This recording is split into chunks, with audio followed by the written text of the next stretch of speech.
First of all, I'd like to acknowledge the wonderful welcome that we certainly always receive when we come to Garma by the traditional owners here, and really pay respects to their elders past and present.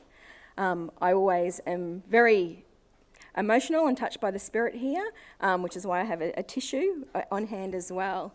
The panel before me, and I think that just is that generosity of that spirit that certainly welcomes us, and so I hope that I can pay respect to that.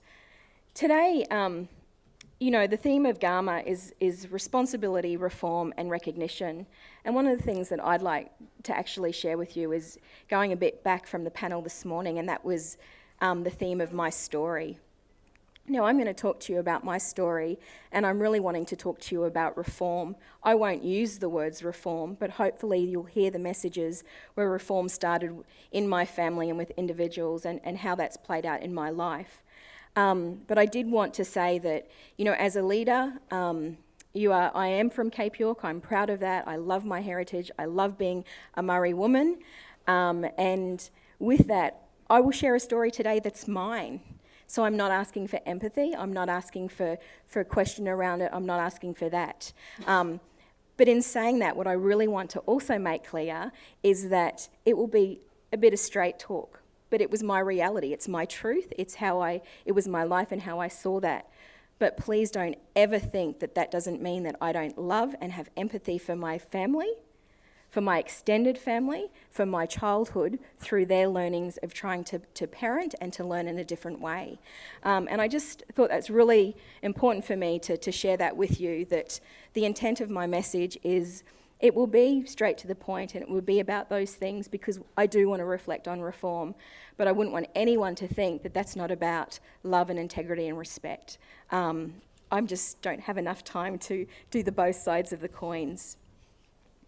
So for me, reform started really with my parents and with my dad.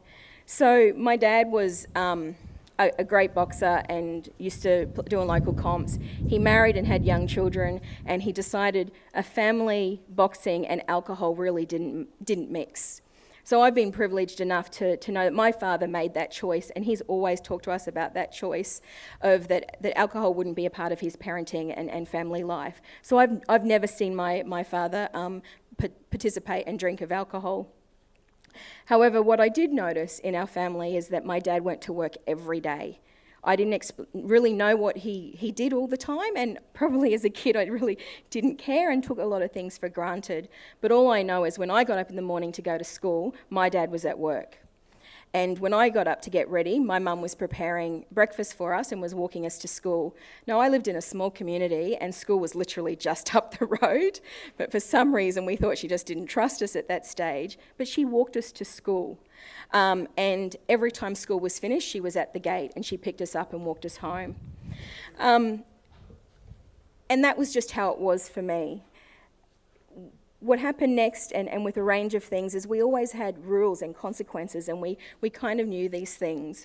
My dad and my family, we'd sit down, and one night a week we had family council, and as kids we hated it. We did not appreciate family council because we got to set what our punishment, really. We got to set, if we didn't follow the rules and if we didn't do these things, what it meant for us as a family, and my parents really talked to us about that. I would go to elaborate lengths. I remember as a 13-year-old, I would have to come home from school, I would have to do homework, and depending on how long my homework took me, then I had to be back home by 5 o'clock. And if you weren't home by 5 o'clock, there was a consequence. One day I was riding home and it was 5:30. I knew what was going to be waiting for me at home, so I decided to hop off my bike, take off the chain, put oil all over me, kind of look like I was really sweaty, and get there and thinking, Dad's going to get this excuse, Dad. And when he greeted me with his gorgeous smile, and I love my father, so with his gorgeous smile, and he said to me, "What happened to you?" And I went, "Oh, you're not going to believe it." I'm like, I was up the road, and it could not believe it. He knows the community. It's small. I could have walked home in that time. But anyway, I didn't realise that, and I was making this story up and to do that. And this is the moment that really changed me as a kid, and I knew that things happened in life and we needed to be prepared for them, but to actually try and find an excuse to have a different reaction or a different punishment or different behaviour was not going to be a part of my life.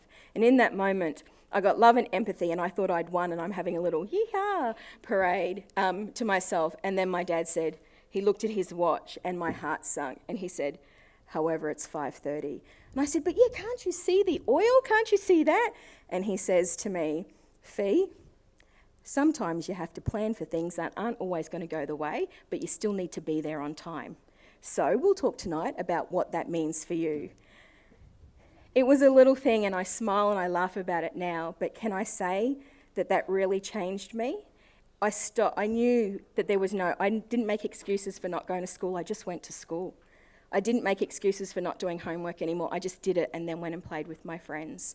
And as an adult, I reflect on that and see those things. I see that my parents allowed me to ask questions of them that they didn't know the answers for.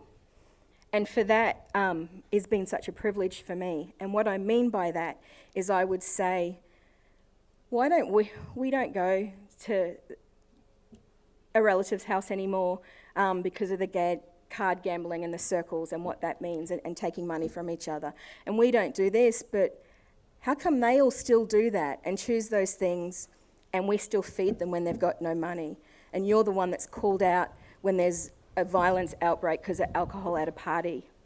And my dad said, that's my role and that's my family. And I said, do you know that when the phone rings any time at night after 11 o'clock, that me, my brother and sister are really afraid? And at that moment, my dad looked at my mum and they were quite shocked by this. And he said, what do you mean? I said, because I know what that means. Because of the life that you're choosing and the principles you're choosing to live by, people look to you to help, look to you to do these things, but that makes us really scared as kids because I know what you're going into because I've seen that.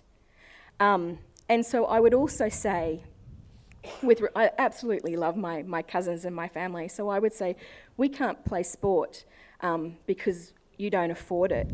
We can't afford that, and that's okay, but I don't see that we can't afford it. I see that we feed the village.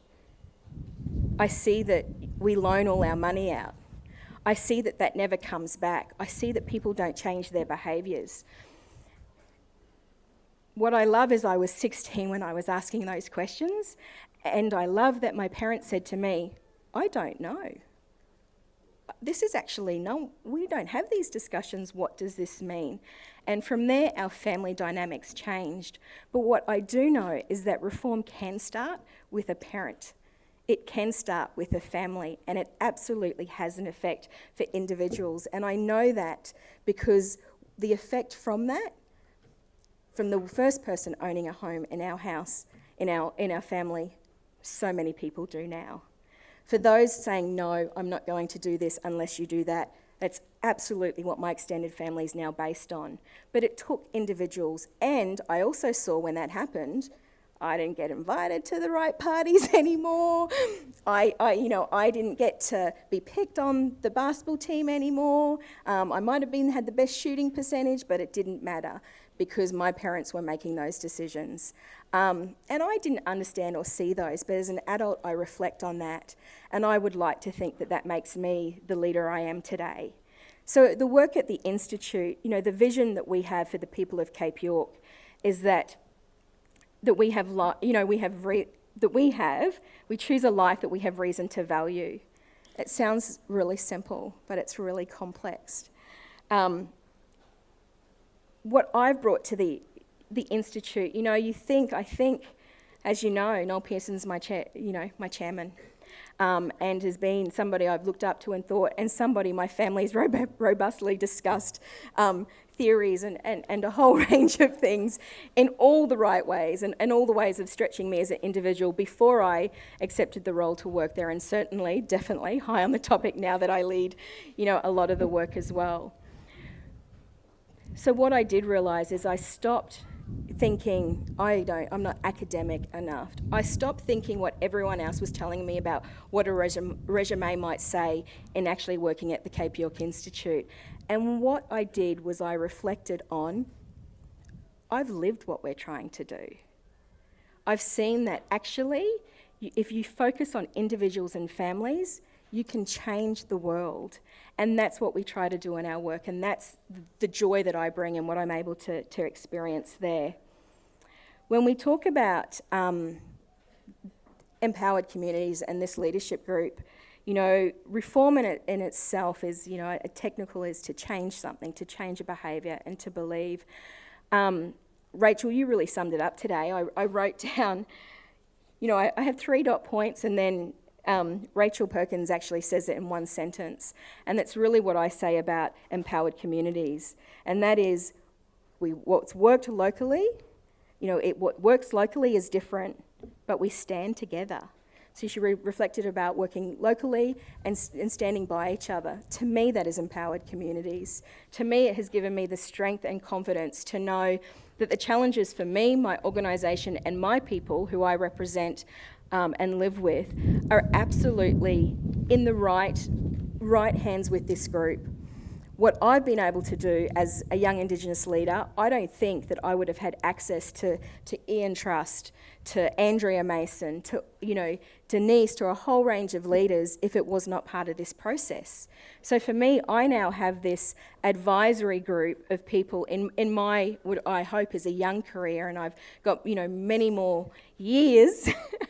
I keep trying to tell everyone I'm younger than I am. Anyway, many more years kind of in this sphere and making that. And that younger generation certainly knows and has been affected by that. So in Cape York, we have a phenomenal Cape York Leaders Program and a whole range of things. So they've just now been able to witness the empowered communities come and be a part of their community by hosting events, hearing their leadership. So this is now real to them, that as Aboriginal people and Torres Strait Islanders across our country, if we stand beside each other, that doesn't mean that we agree on everything. It doesn't mean that we're the same. It doesn't mean we should have robust discussions and we should be able to challenge each other, but it is absolutely with respect and not at a deficit standing point, that it is at the point that we are leading together and going forward and that we're taking this responsibility ourselves. I just wanted to end on a quote, probably the only thing on my talk I'm actually going to read. And it's a blend of a Gandhi quote, and it says, "As human beings, our greatness lies not so much in being able to remake the world as in being able to remake ourselves." Thank you.